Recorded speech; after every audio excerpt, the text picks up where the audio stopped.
right, welcome back to another edition of the Dirty Verdict Podcast. I'm your host, Peter Taaffe, along with co-host Kyle Herbert. Kyle? Delighted to be here. Thanks for having me. Missing Bill Ogden. His grandfather passed away, and so we give Bill and his family our best wishes while he mourns his grandfather. He apparently was a great guy. For sure.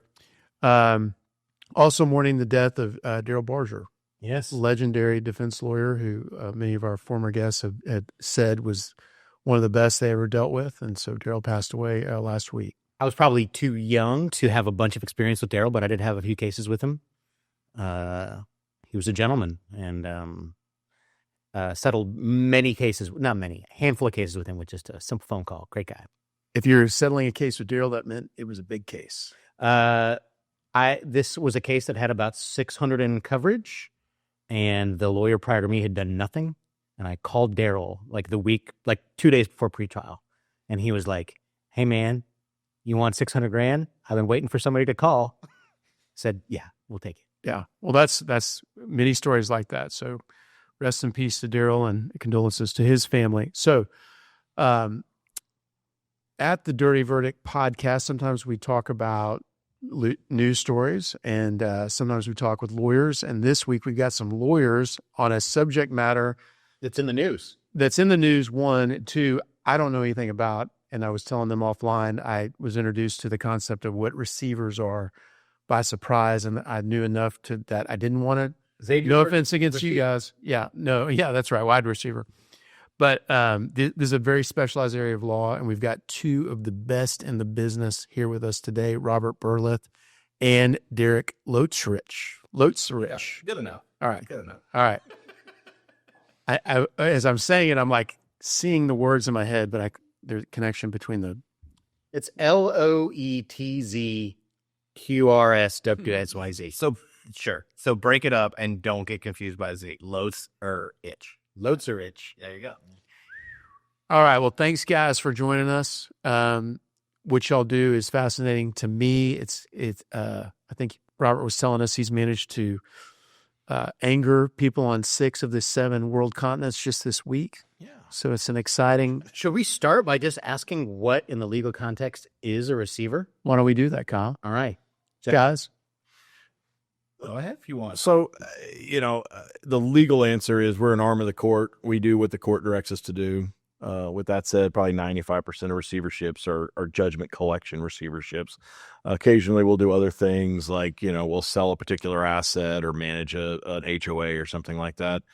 But the short words that I like to use, it's where the rubber meets the road, where the judicial system actually gets its traction. You can have all the papers in the world saying that these bulldozers, or these excavators have to go from point A to point B.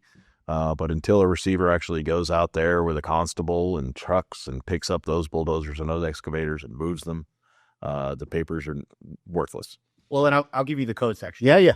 You got 31. That's your post-judgment receivers. And you got 64. And that's in what code or what rule of procedure? CPRC 31. 31, yeah. And then the other one is 64. Is that CPRC as well? I believe it is, but also there's a Texas Business and Remedies or Business Code. Yeah, the dissolution under 38. That you could, if you have a business divorce, sometimes business owners don't get along.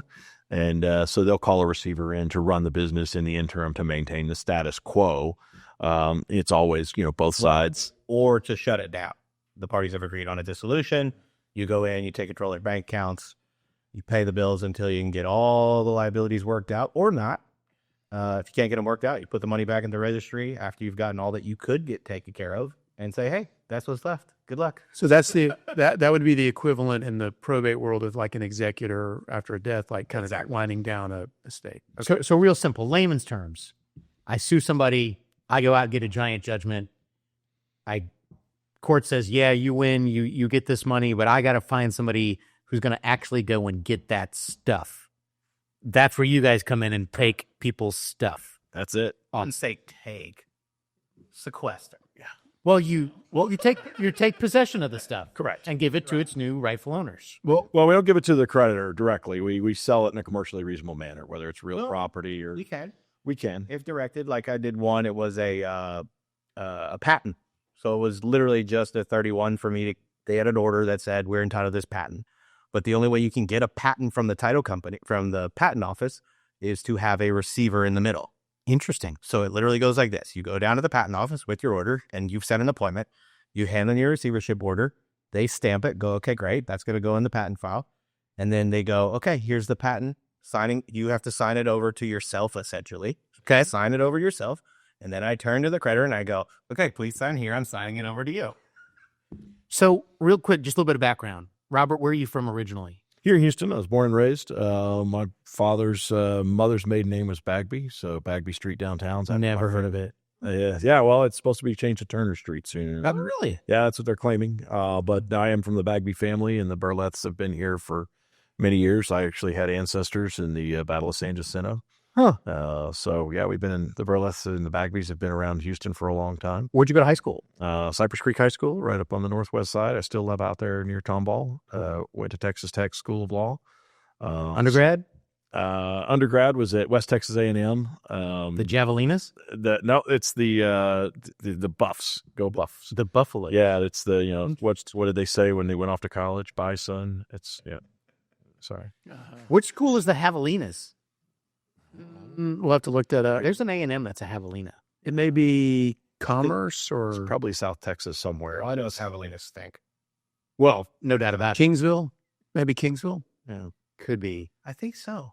That was where that house was. All right, Derek, same question. Grew up in New Orleans. Went to high school at Archbishop Shaw. I moved. Where'd I go to undergrad? It's an interesting question. My third year. You don't have to answer it. If there are like restraining orders in place, you don't have to. Like if some college just said, don't talk about I it. didn't bring it up, but Okay. But so University of Phoenix? my first year was at University of at New Orleans, but that was Katrina. So I actually got to go to 6 different schools in 2 years. I ultimately graduated from University of New Orleans, which I still have a giant beef with because they like to count that first year, even though I never got to attend classes. So I finished in 3, but my diploma says 4. Boom. Which is bullshit. And then then I actually went and worked at Enterprise Rent-A-Car for 7, 8, 9 years. And then I moved here and went and worked for them some more. And then I went to TSU. Awesome.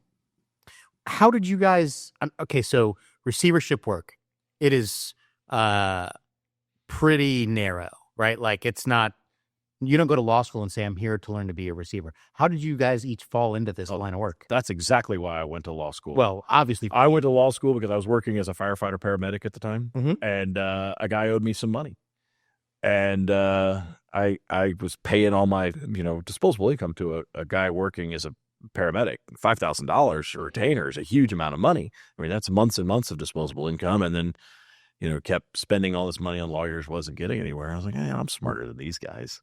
I nothing against them. Some of them weren't the greatest. Some of them I still practice with and have a lot of respect for. But I went to law school because a guy owed me money, and he was my first collection. And I collected some land from him. Talk about holding a grudge. Yeah. I admire the hell out of that. I still have the land. And then I realized, hey, you know what? People are willing to pay me to go collect for them. And so I kind of gradually worked into it. I got a mentor. And now I have the honor of mentoring some other attorneys and still have my mentor. So if I have a question, I can call him up and ask him. So he's mostly retired now. But Derek, what about you? So mine was interesting. I actually got... You owed somebody a bunch of money. I still owe people money. No, I worked so I couldn't get a job because I went to TSU and I wasn't the greatest student, right? So I wouldn't have guessed that looking at you. C+ average. I'm just not a big believer in studying for tests that I could just pass. So when I got out, I couldn't really find a job. I wanted to be a corporate lawyer, but what you'll quickly find out in this podcast is I was never cut out to do that. Yeah. So then I went and worked for Mindy Eisen, who was a 35-year practitioner, and she did all this bank work. I was like, this is god-awful boring, and you are not paying me enough. And she said, well, let me give you some of these judgments to try and collect. I said, okay, cool. I'll give them a whirl, and I got some helpful advice, which wasn't that helpful because I don't think she had collected a judgment on purpose in 20 years. But I started looking at the codes, and so I tried a few garnishments. I tried a few things here and there, and I kind of figured out what cases would be collectible, right? And with social media now, you can track people, and you can kind of see, is the debtor do they have a helicopter in their backyard kind of debtor? Or are we talking about a guy who makes $100,000 to $1 million? Is that with streams of income but tons of debt on top of it? Or are we talking about your housekeeper, right, who lives cash week to week? right? Once you kind of figure that out, and then actually my first big collection was with Robert, which was a case that we lovingly call Anal. The company's name was ANL. And the new company was called ANL. So, and what they had done is they had a judgment against them for, what was that one for? I think there was some, it was employment racial profiling discrimination. What was the amount? I think the total judgment was about $800,000. 8 or 9. And it was with Andrew Kovos. Ended up connected with me somehow. And he had just left Busby. And so he was hungry for money too. And I said, okay, great. We got 3 people who all of us are poor. Let's find a way to make some money. And we started running credit checks on the guy. And we find out he's the guy with the helicopter in the backyard. And these companies had been transferred over to his brother, who was, we'll call it the housekeeper type of paycheck. And we're like, this housekeeper has $1 million debt. And the other brother has, what do you have, 1,200 acres out there? Yeah, it was.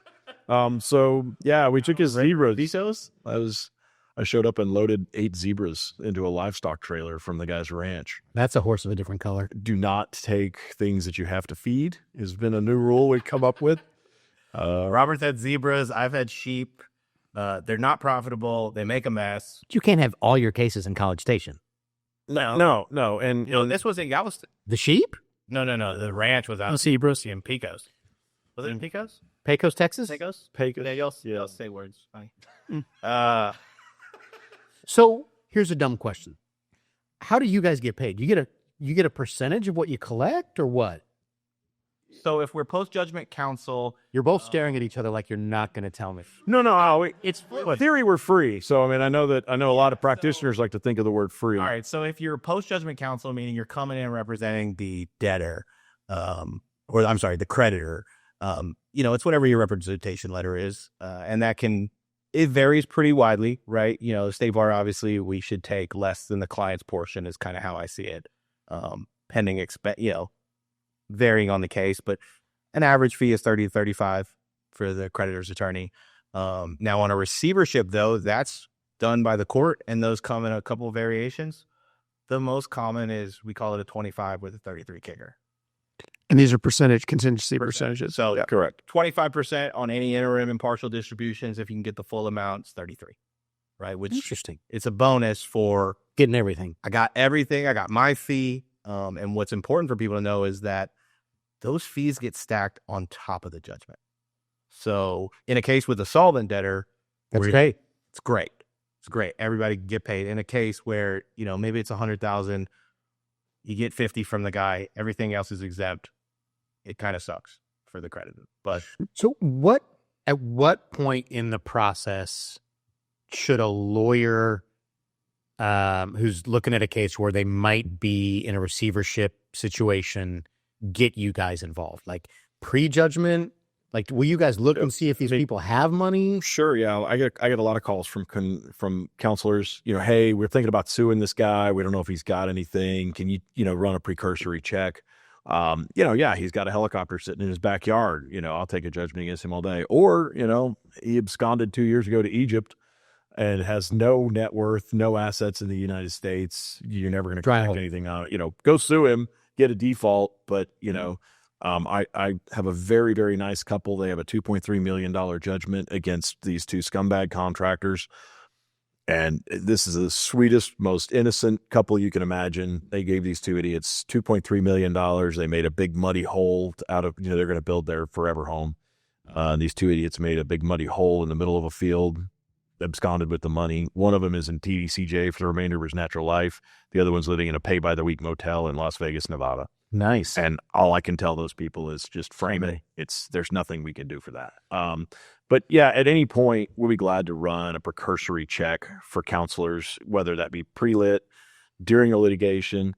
I have a CLE about final judgments and what you should put in your final judgment to help the receiver collect it.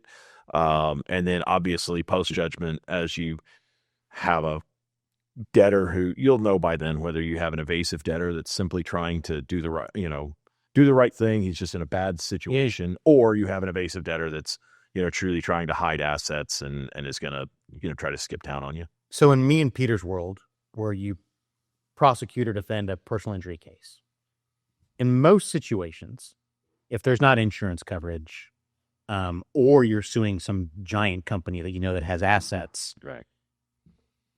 the conventional wisdom is, well, there's no recoverability here, so don't bother with it. So that kind of takes the majority of PI cases out of y'all's bailiwick. What are the typical cases you guys see? Is it business on business fights? Is it? It really can vary. I will say we do not get a lot of PI. Yeah. Right. Because, you guys have some tools at your disposal. I mean, essentially, if you're looking at someone who doesn't have coverage, we're probably never going to touch it. Yeah. They're normally going to be regular people without a ton of income. There's no helicopter in the backyard.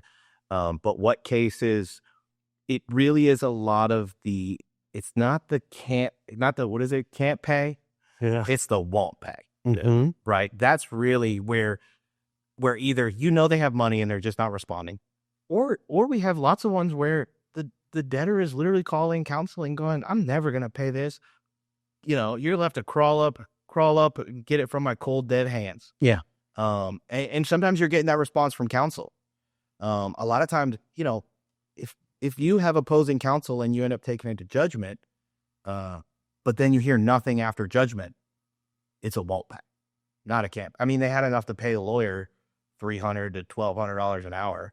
They probably. I love that when I have defendants who don't have coverage, but they hire some fancy law firm downtown, and they're like, "My client doesn't have any coverage," and I go, "Well, who's paying you? Somebody's paying you." We like this scenario. We're going after the debtor. We've got all these fraudulent transfers that we're suing them for, and so there's 7 companies. Every company has a lawyer, and the debtor stands here and goes, "I don't have any money.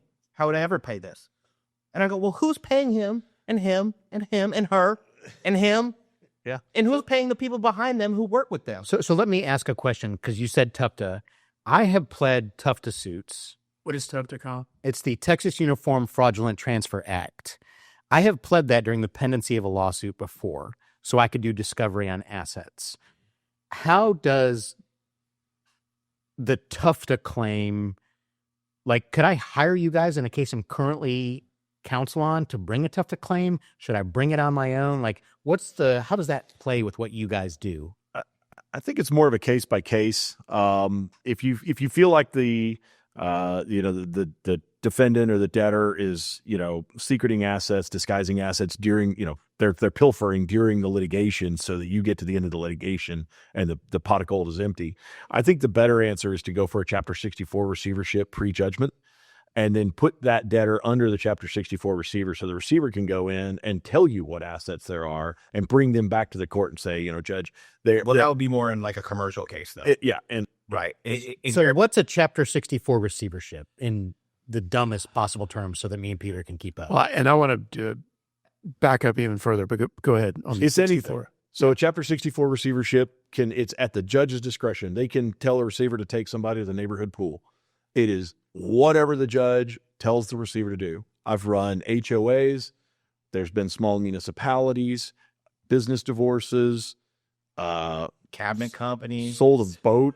Got an oil company now. Yeah, I've got an oil company now, cabinet company that I'm running right now that's pre-judgment. Are those usually suits where it's like business partners suing each other and they want to, okay. Sometimes it's a plaintiff asking for a receiver to stop the defendant from pilfering or secreting off with the assets. Let me tighten that answer. Specific to your question, it is look for the easy transfers, a gift deed to a brother, right? If that exists, bring it in your main case or you may lose it. Yeah. Bring it pre-judgment or you may lose it. Certainly if you know about it and they presented you the document, you definitely now have notice, and that's statute of repose. Right. That's running against you. That's running against you, and it started. Yeah. So might as well bring it. And if it's easy, that's stupid and easy, bring it. Okay. As your TUFTA claim or a Chapter 64 receivership? TUFTA claim. Okay. And then what I do is mine are more post-judgment. But if I find an easy one, like we had one where it was literally that gift deed to his father during the pendency of the litigation. Luckily, we caught it in time. I just had it deeded right over to me. So you can get a declaratory judgment that is property of the creditor Interesting. and bring it over. All right, Peter. I wanted them back way up because I use Amanda as my gauge on whether this is interesting or not, and she's been looking at her phone like nonstop. So, Are you drooling, Amanda? yeah. So Wake up. I think we need to back it up a little bit. Okay, so in Kyle's, the scenario is I get a judgment against Kyle Incorporated. Good luck. For $500,000, let's say. So I got a couple, and Kyle says, screw you, I'm never paying you, kind of like you said. So I got a couple options. One, I can do it myself, even though I'm not knowledgeable about this, and I can try to issue writs of garnishment against his bank accounts if I can find them, and that may work. Or I can get some kind of writ for myself to go with the sheriff to go to his office and pick up copy machines or whatever else they've got. That's one option. Or I can ask the court to appoint a receiver, and if the court agrees, and the court is the authority giver in the situation. Correct. So what kind of authority can the court give a receiver that's probably much better than my little writs of attachment and sequestering? All kinds. That's our favorite. And those are slightly evil laughs, but I like it. Yeah. Anything they want. I had a hearing with Judge Dortmund today at the 11th, one of the new business courts, and it's a case involving multiple parties in multiple cases. And I said, well, we need to work together with the receiver. I'm not the receiver of this one, but it's Travis Varga. I said, well, we need to work in conjunction with the receiver because sometimes those receivership orders have more power than this court has, have more power than the other court has, and more power than the judge themselves have because of the way those orders are written. And I don't know. I'll let you take the... for example, we can redirect their postal mail. So so the order, if I'm the lawyer asking for it, do I draft an order for the judge and ask we for that? do that for you. So if you contact our offices with a final judgment, email it over to our offices. They put it into a Word format. They do a judgment calculation for you. They submit, or they'll email you back our proposed order that then obviously you can adapt and change. Then you would file the motion to appoint the receiver with that proposed order with the judgment calculation. If you ask my staff nice enough, they'll actually give you a script to read.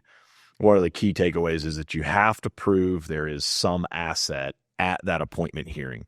So if the guy shows up to court at that hearing and he's wearing a shirt and you say, is that your shirt? And he says, yes, judge, take judicial notice. He's wearing a shirt. The shirt is obviously non-exempt asset, right?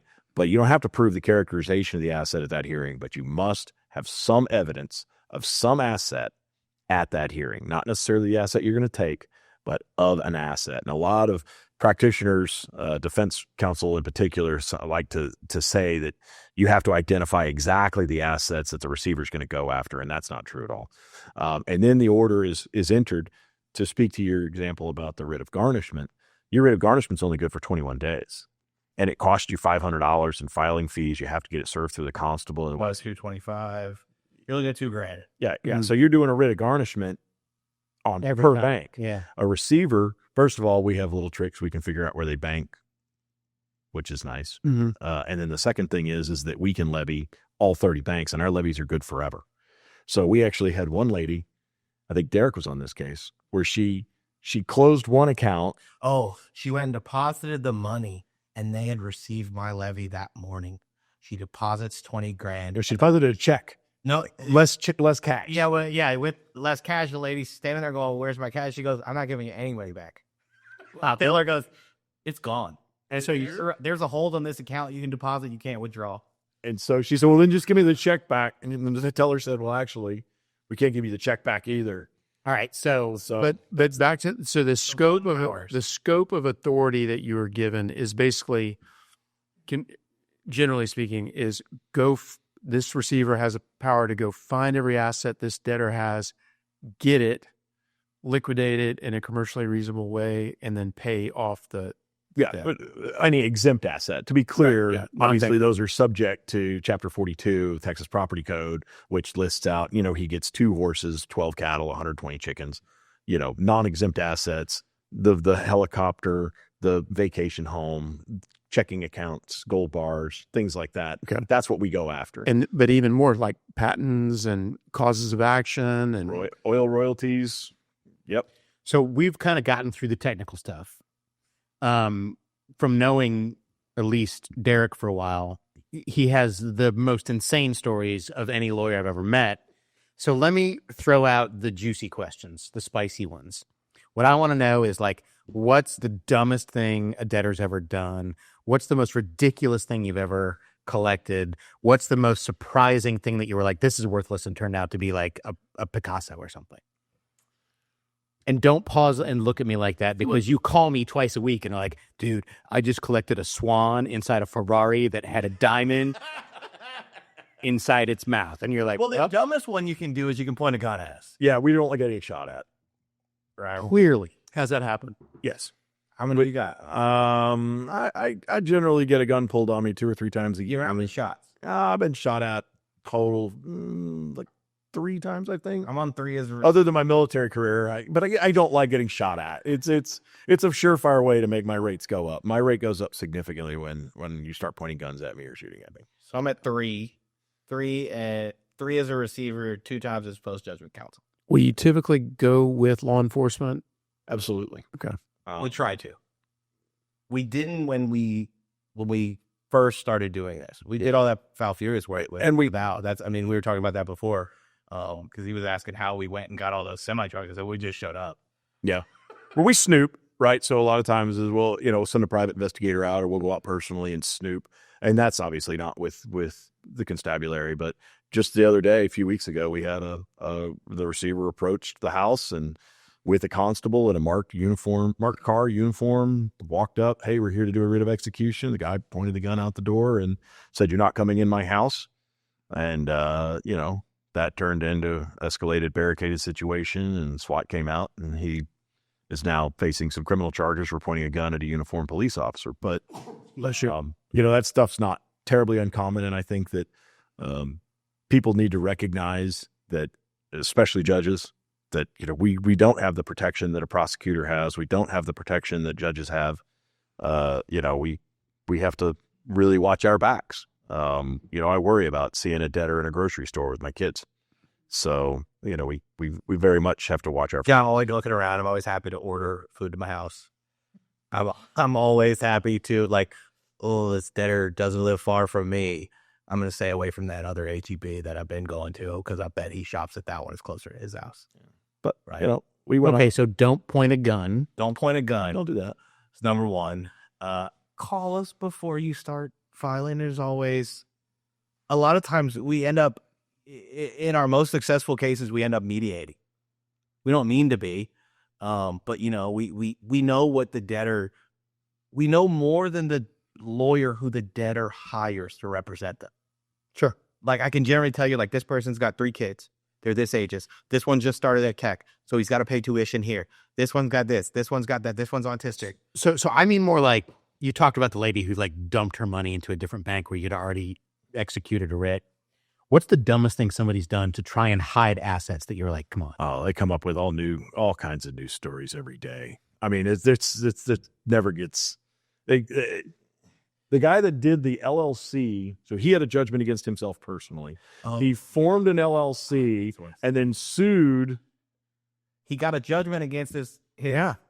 And the LLC got a judgment against himself, so he could claim that, well, I can't pay you. I owe all this other money. So the LLC actually got a writ of execution and took all of his non-exempt assets to satisfy the LLC's judgment. That is a good question, though. If it's legit, if someone does have debt on some asset that would be normally a first lien kind of deal, how do you deal with that? Because usually maybe you'll get those calls from the bank or other lender. They're still not entitled to the exempt asset. So if they have a vacation house that's worth $400,000 and they owe $380 on it, you're right. That's pretty even. Mostly you're seeing banks not lending money on real property unless they have significant equity. But let's say it's of your and there is actually upside down equity. We do have to respect the first lien holder. But on the other hand is, we send notices on vehicles all the time and banks ignore it. And we wipe out first lien holders on vehicles pretty regularly. What's the law on that? That if you give them some notice and they don't do anything with it, they kind of waive their. I mean, the judge said to issue me clear blue title and that your lien is waived. Sorry, you should have come to the hearing. Wow. Well, and some of that goes to our immunity because so their remedy and their contract is with the debtors, not with me. And you missed the court proceeding. You should have came. You know, and if there's only a few circumstances where I've had them contest, but a lot of times they go, your remedy is against the debtor, not me. Yeah. It's the debtor that did all this. They still owe you the money. They should still keep paying on the note. I'm sorry he doesn't have a Corvette. Pay them. So tell me about some high profile cases. Any famous people you've taken their stuff?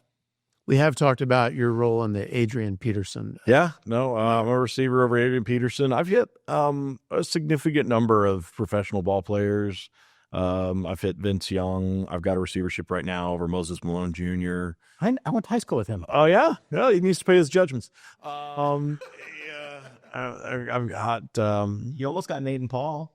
Almost got Nate and Paul. I turned down. I was going to be his lawyer on that. And we were all sitting there waiting a hearing, and he paid the bond. That son of a. What's the 20 minutes before the appointment hearing? He paid a $5.3 million bond. If he had waited 20 minutes later and the judge had signed the order, I would have gotten 25% of it. Nice. 5.3. It was a judgment? Like It was an appellate appellate bond, a supersedious bond that he paid, which stays collections, right?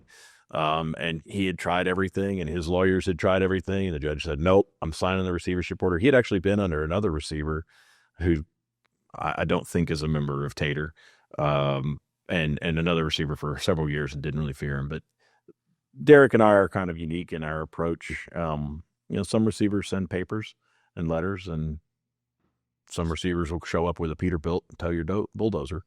And so, you know, it's Y'all are in the latter category. we're in the latter category. He's the best part of the job. And I invite every creditor lawyer. I go, come execute with me. No. And you'll, Nah. I don't want to get shot.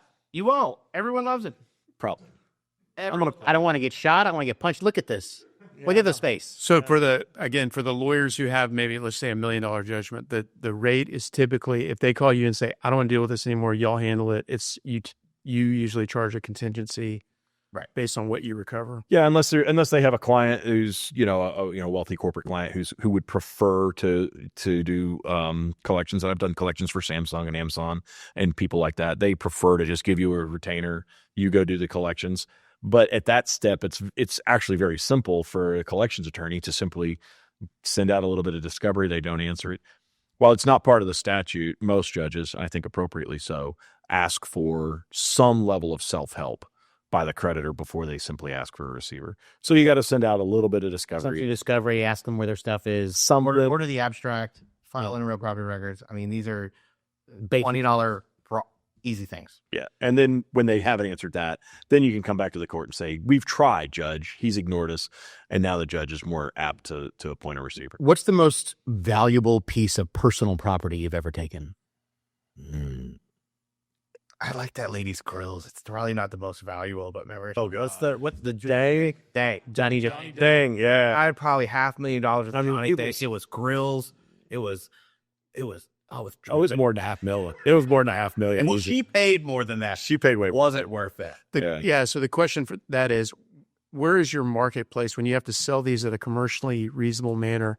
Like cars, like where would you, like you get a Ferrari or something, how do you sell it? Well, I mean, a Ferrari would be a specialty. We would specially market that.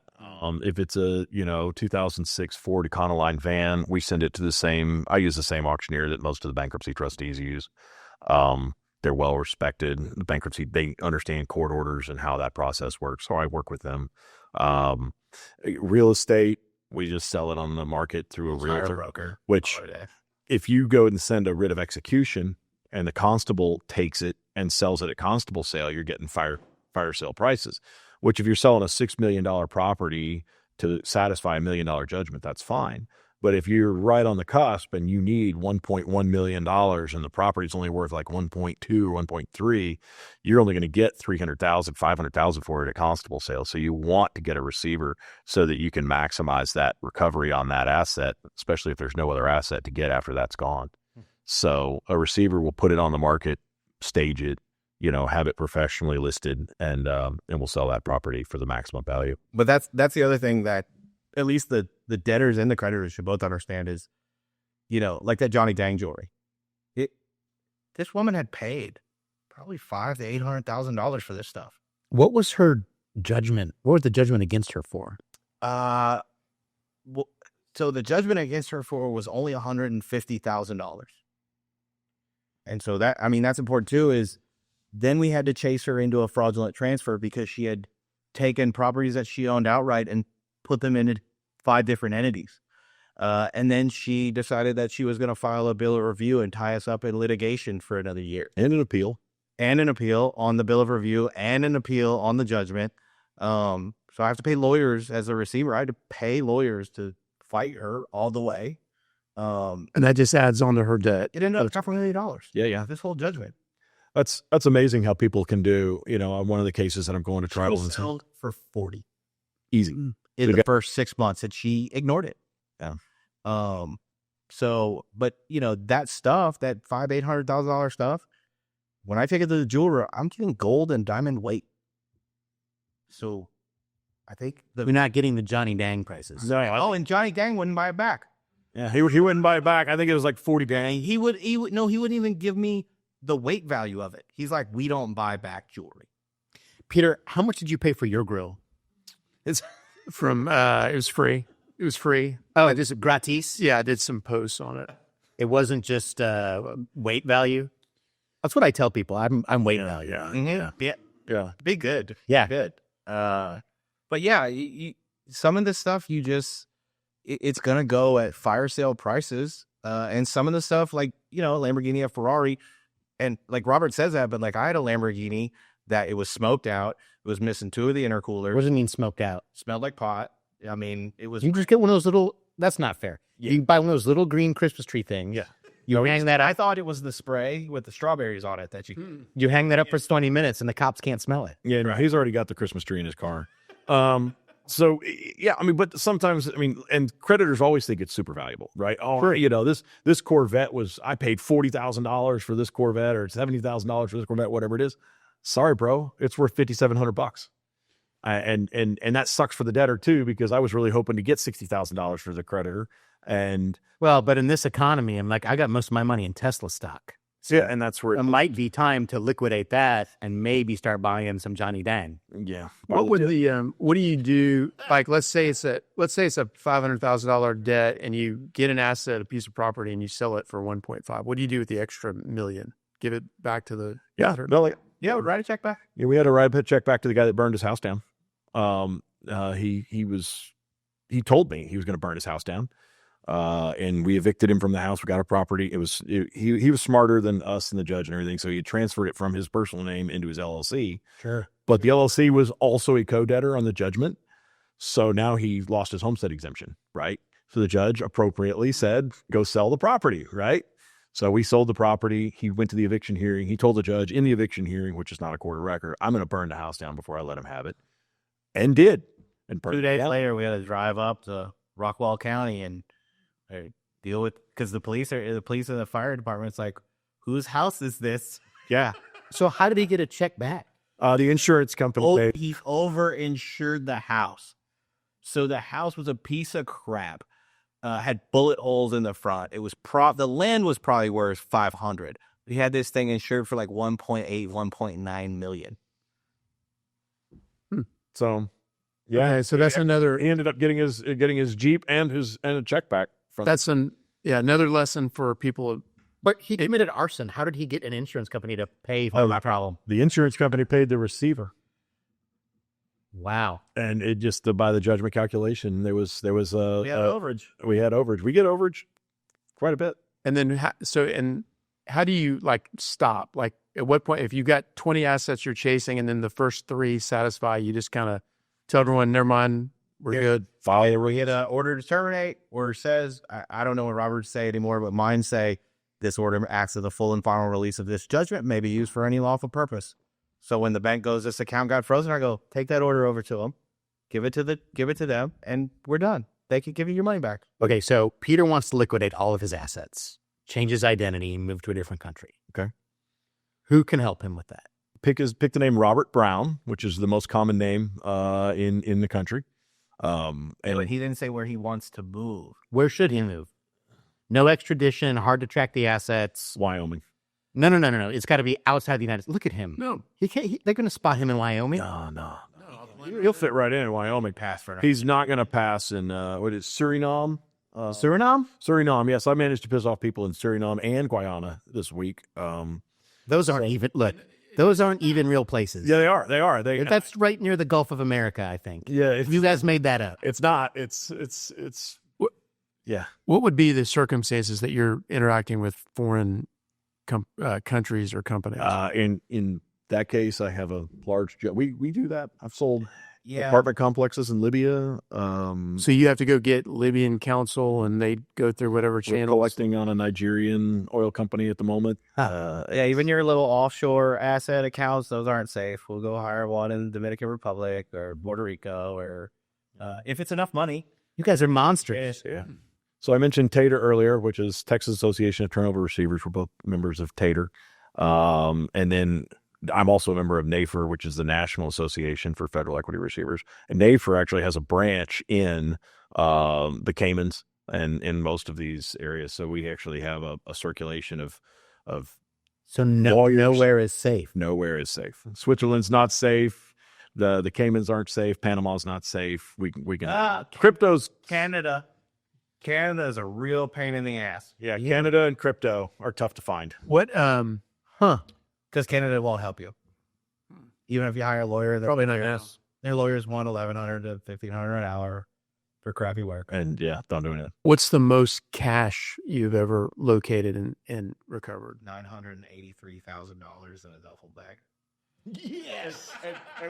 And the first words out of his mouth were, Well, and he was upset because So you guys- his lucky quarter that I stole off his dresser. So you guys have met Bill Ogden. no. The first words out of his mouth were, "That's not mine. Hold on. It's in the duffel bag in the master bedroom in the closet behind your shoes." Houston? Yeah. Was he a drug dealer? There's still some things going on. How does one come by $1 million in cash? COVID fraud. COVID fraud. Yeah, so vaccine test fraud is what he was doing. Him and they had Fauci was right. with a dumb doctor who was willing to let them borrow his license, and they had pulled. You're probably on the list. They had pulled, hundreds of thousands of Social Security numbers and submitted those to the federal governments to get paid for COVID tests. Wow. And so some plaintiff's lawyer figured that out? I figured it out. Because all of a sudden you're starting to call on these people, and they're, "We'll tell you." I go, "Well, you're gonna. What do you mean I'm gonna? I'm gonna come to your house and you're gonna talk to me." Right? And so you're kind of bullying your way in, and now they're going, "Well, what is this about?" And you start telling them, and they're like, ooh, because they're worried if I start digging into bank accounts, how this cash ends up in their pockets. It's just a matter of tracing. $1 million in cash. That's awesome. And they had done like 12.8 so far in COVID fraud, and they're expecting another 48 million at some point. Man, we're not working hard enough, Peter. Yeah. And so how do you protect yourself just when you go in there so no one can allege that somehow you stuffed a little bit of it in your pocket? Do you just take a bunch of pictures? And I bring a video crew. We have a money counter. I just go to the bank now. And then I put it I take it, and first of all, the money comes in, and I put it in a evidence sealed bag. I sign it. I give them a hand receipt. When I was doing a collection on a large bank here in town, I was going from branch to branch to branch, collecting a judgment. Are any of you guys currently wearing a watch that you did not get out of a receivership? Yeah, I bought this one with my I didn't buy this one. This was... So you talked about zebras, which I think is a bad idea to collect zebras. Yeah. Have you collected any other animals? Sheep. I said sheep. Little Bo Peep. So at this point, though, you would now say, "I'm going to leave those behind." Yeah, we don't take stuff you got. No, I would take them to the processing plant. Yeah, we took immediately. Were you with me on the deer? Or we took I would the trophy deer? Right to the processing plant. Yeah, I took 300 head of trophy white-tailed deer, which the problem is once they leave the fenced area, they immediately become the property of the state of Texas. Oh. So the game warden was sitting there watching these deer that they were trying to load into these trailers, which I don't know if you know about deer, but they don't like load like. Yeah, I was going to say, I figure you have to tranquilize them or something. Oh yeah, no, they were all. All I know about deer is they have a brain like the size of a walnut. They did not get it. Yeah. They did not understand. So what happened? So the game warden took them? Well, the ones that escaped the fenced enclosure did. The game warden said those are now state of Texas property, and there it goes. Yeah. We loaded the majority of the 300 into trailers and took them to auction and sold them, and actually got a full settlement and paid the guy back his money. And you, on the cash thing, back to that, like when you go show up at if any of us, when Kyle shows up at the bank with 938 in cash, you have a banker that is cool with that. But do you guys have the same thing? Do you have a banker that like they know what's going on with your practice? Yeah, our banker, I have a personal relationship with, because we're always depositing checks that are not in our name. Oh. Right. So I get a check written to ABC Corp that I intercepted from, XYZ Corp. And so I have to go deposit that check as the receiver into my IOLTA to hold it. So our banks are pretty used to us coming in with. Do you guys publish your office address on the internet? No. Mine's a P.O. box. Yeah. We have an office, but I'm not there. Yeah. Yeah, I was going to say, I went on your respective websites and I didn't see a whole lot of info. Yeah. And you're never gonna. I mean, unmarked. I mean, look, there you can find it if you look hard enough online. Robert has a unique situation where he has been able to not have his address anywhere out there at all, his home or his office. I don't. But I haven't had anybody come to the house. I don't see any scenario where it would be appropriate. And we're always looking out for that. I mean, we will call each other and we'll call other people we know if some of us is busy and go, hey, will you run this plate? I got this guy that thinks follow me. And they're not. But we check. We're not gun nuts. We don't carry guns on us all the time. There's always one close, because we are worried. People don't like it. You can't expect a guy to call you and say, hey, thanks for taking that $300,000 out of my account. I was going to say, I hope you guys pay your receptionist well. Yeah, I can't make payroll today, but hey, thanks for helping me out, pay my debt. They're not going to call you and say that. So, I don't worry so much about, and we get threats, right? The guy will call us and I'm going to come up there. I don't worry about that guy.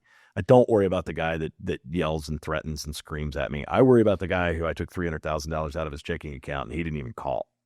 So I heard a story. I can't remember. It was some famous lawyer. I can't remember. I want to say Joe Jamel, but I might be making that up, where he had a judgment against this chain of liquor stores. Some lawyer had a judgment against this chain of liquor stores, and he couldn't get paid.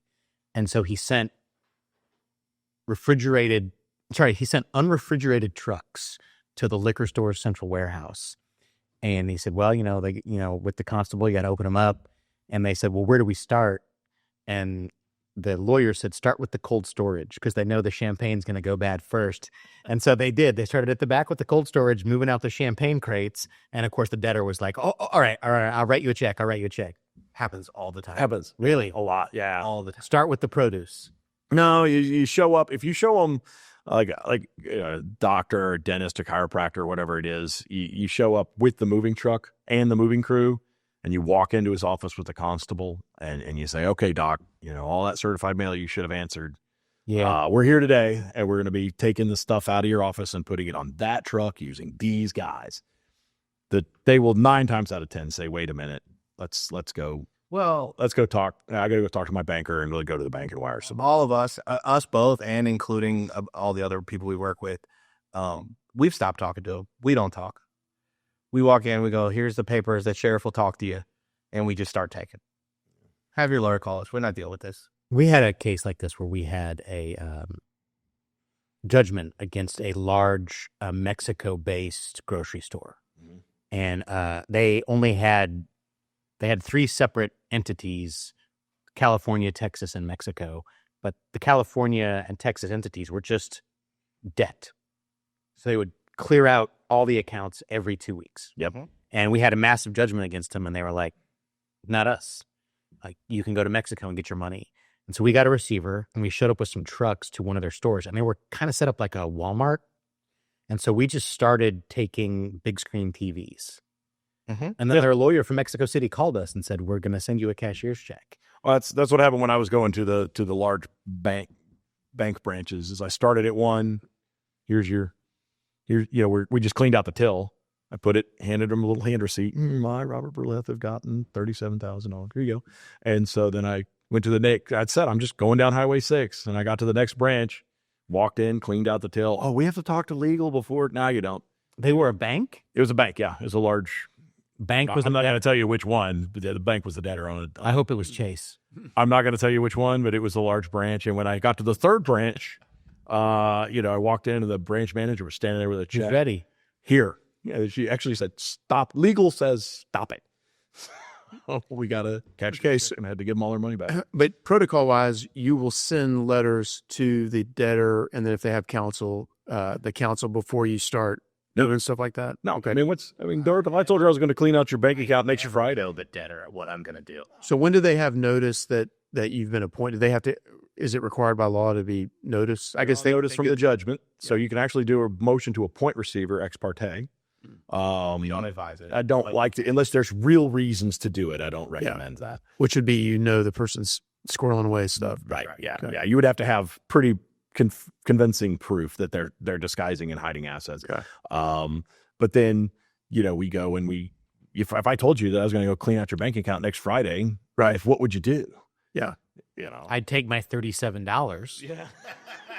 And I'd get myself some mac. Then I would have to get Taco Bell, and I'd be like, screw those guys. I'm eating this cheesy gordita crunch. Yeah. Exactly. Yeah. So you got an empty bank account and diarrhea. So yeah, You can come and take either one.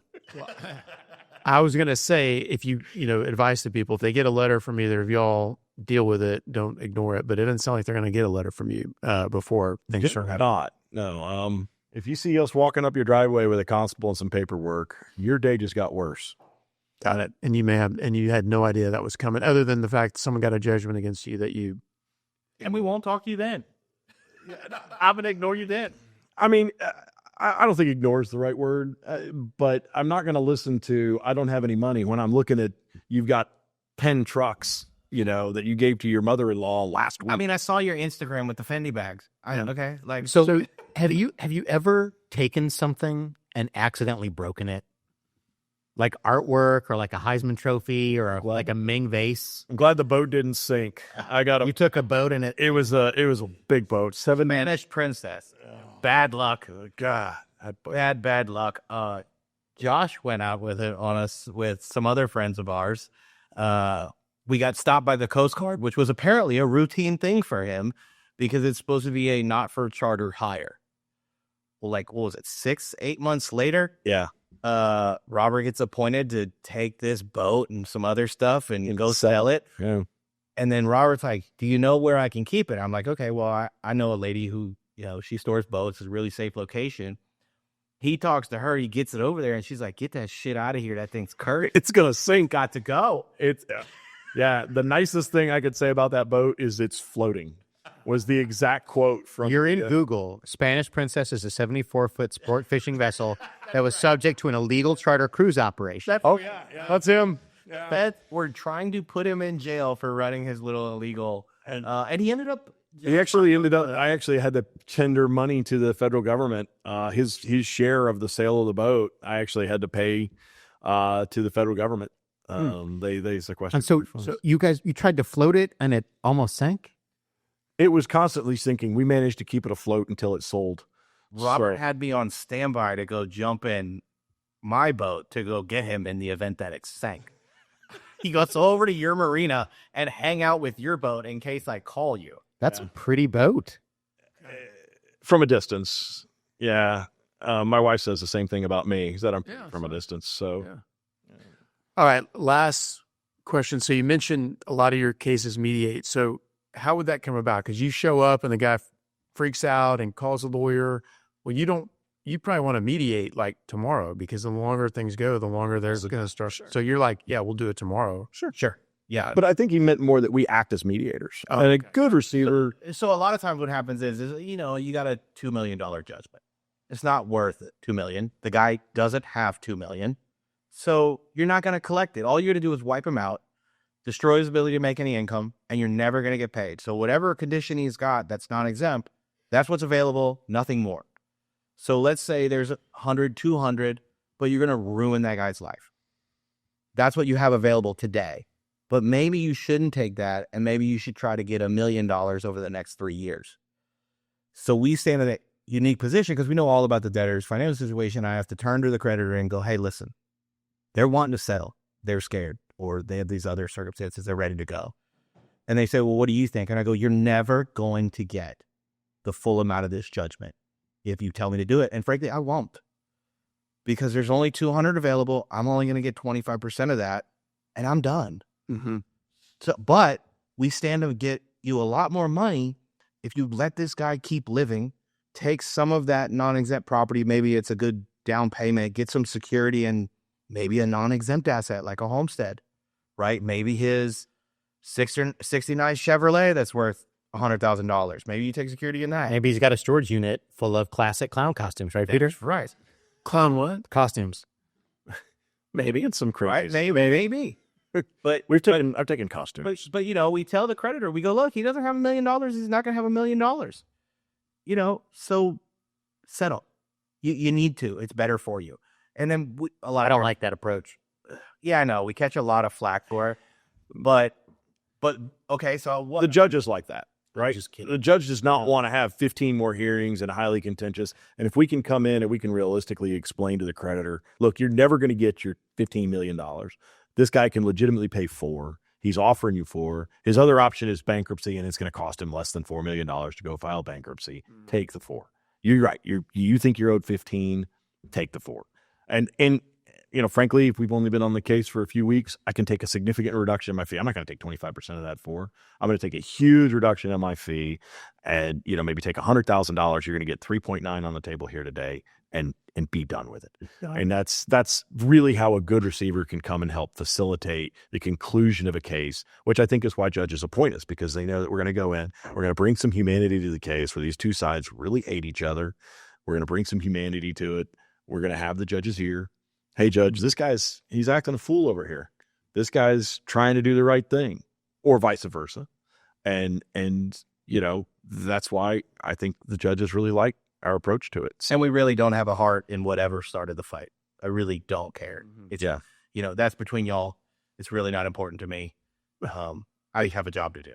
But you will solve the problem if they can't solve it. I will. So I prefer y'all, why would you, the same reason why anyone mediates or settles, why would you turn that over and let the judge decide what you're going to do?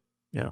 All right. Well, I think, Guys, we're at our target time. This is a lot. So again, I think we've made it clear. Lawyers, rather than do it yourself, which I learned the hard way is not the right way to go, hire some good receivers if you've got a judgment. And I think they've kind of now how to find you. So we said you're a little bit hidden. No, if you're appointing a receiver, and we're in the Houston area, both in the Houston area, so I think this podcast goes across the state. If you're appointing a receiver, We are international. I'm certain. Suriname. Shout out Suriname. Shout out to Suriname. And what was the other place you guys said? Haiti? I managed to piss off Uruguay? Switzerland, Guyana, Nigeria, Dubai, and Perth all in one day. We're huge in all the third world countries. Yeah. And April 25th, I'll be hitting Argentina, Peru, all those South American countries. So the judges know you, but then the lawyers, I think, in the community kind of know where to find y'all. But we highly, if you ask Tater or Nafer for a receiver in your area, it's just because we're not in your area doesn't mean you Just Google me.